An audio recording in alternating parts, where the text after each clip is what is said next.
నాగలపల్ల నుంచి మెదక్ జిల్లా కోహిర్కు అనుమతులు ఏవీ లేకుండా అక్రమంగా కంటైనర్లు తరలిస్తున్న గోవులను విడిపించి గోశాలకు తరలించడం జరిగింది. బండమిదిపల్లె గేటు దగ్గర వాహనాన్ని కంటైనర్ అడ్డుకుని పోలీసు వాహనాల సహాయంతో తాండూరు గోశాలకు తరలించడం జరిగింది. దాదాపు 20 గోవులను సంరక్షించడం జరిగింది. గోవులను రక్షించి క్షేమంగా గోశాలకు తరలించారన్న వారిలో తట్టేపల్లి, బోపునారం, తుర్మావిడి, బండమిదిపల్లి గ్రామ యువకులు, హిందూ వాహిని కార్యకర్తలు భారీగా ఉన్నారు. Close sir.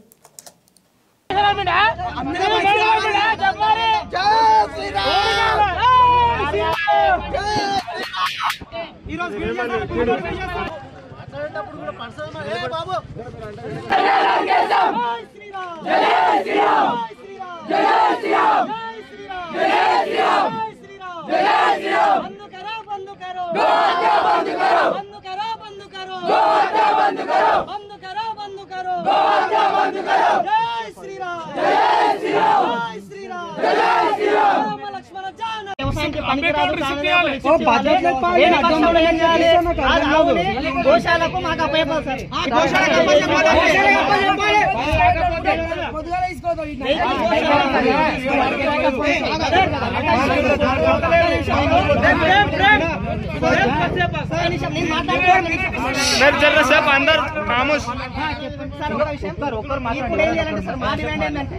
వీటిని ఎట్లాంటి సర్టిఫికేషన్ లేకుండా అక్రమంగా తీసుకోవద్దు. అది ఒకవేళ తీసుకోవద్దు ఉంటే కొట్టుకోపోయేది ఉండే కంటైనర్